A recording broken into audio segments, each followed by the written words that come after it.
Paling enak itu apa deh? Paling enak itu apa? Menjalani profesi yang sesuai dengan hobi sendiri. Wah, itu nikmat banget. Saya sukanya menulis, sukanya memang menulis, menuangkan ide gitu kan, dan dapat penghasilan dari situ. Oh, itu enak banget. Kita cuma modal begini-begini dong.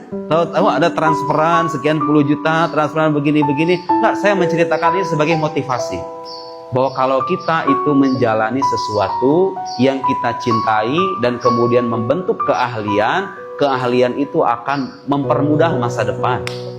Masa depan itu tidak dibangun dengan impian doang, tapi harus dibangun dengan kesungguhan.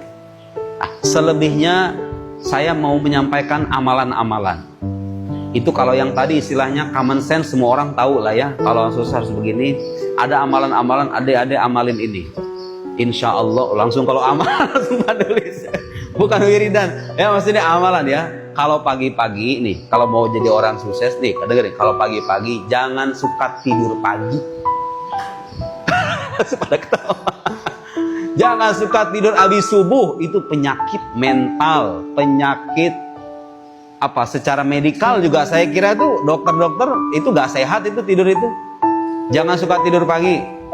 Pagi itu waktu yang diberkahi. Allahumma barik li ummati fi bukuriha. Nabi berdoa, ya Allah berkahi umatku di waktu pagi mereka. Dan saya merasakan 13 buku itu yang saya tulis. Kalau adik-adik nanya, kok bisa itu Ustaz bikin buku setebal begitu, kemudian banyak begitu? Di antara jawabannya adalah al-bukur.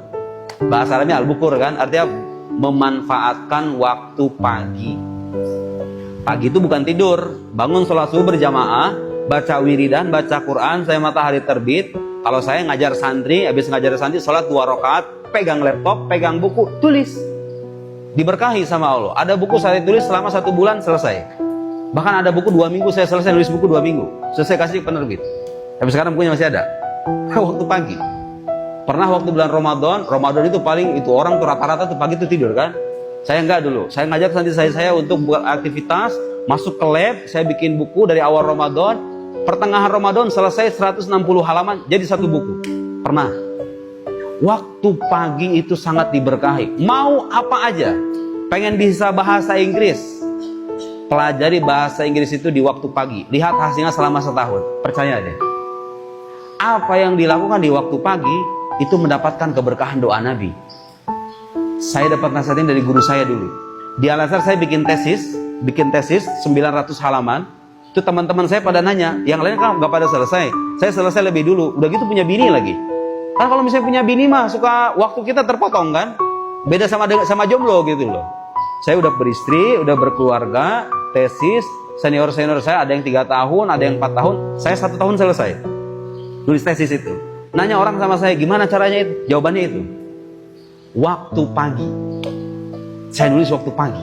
Ya tentu nanti ditambah waktu siang, sore, malam. Tapi waktu pagi itu punya kehususan, punya khosois yang tidak akan bisa dirasakan kecuali oleh orang-orang yang merasakannya, yang mengalaminya langsung. Kalau bisa pagi diubah ya kebiasaan. Sebaliknya, saya kadang-kadang melihat, mengamati kehidupan orang-orang yang punya kebiasaan tidur pagi. Biasanya semangat hidupnya itu kurang. Ngerasa nggak? Ngerasa nggak kalau tidur pagi bikin malas? Ngerasa nggak? Itu bukti. Karena saya juga pernah ngerasain tidur pagi itu kayak gitu rasanya. Tapi kalau pagi diawali dengan hal yang baik, subhanallah. Pengen tahu orang sukses itu sukses atau tidak? Lihat bagaimana kebiasaannya di waktu pagi. Di waktu pagi udah bekerja, waktu pagi udah belajar, insya Allah minan najihin. Waktu pagi tidur, apalagi subuhnya jam 9, udah selesai itu. Waktu pagi ya. Setelah itu sholat duha. Amalan dari ibu saya. Ibu saya dulu mengajari saya waktu di Mesir. Di antara fadail sholat duha itu kan sa'atur rizq, keluasan rezeki ya. Alhamdulillah tuh. Dan rezeki itu nggak selamanya dengan duit ya. Ilmu yang kita dapat itu rezeki loh. Ya kalau pengen dapat ilmu yang bermanfaat, kuliah dikasih kemudahan, sholat duha jangan ditinggalin. Ibu saya dulu ngamalin 12 rakaat sholat duha itu, subhanallah. Sholat duha jangan ditinggalin, nggak bisa 12 rakaat, 4 rakaat, 8 rakaat, alhamdulillah.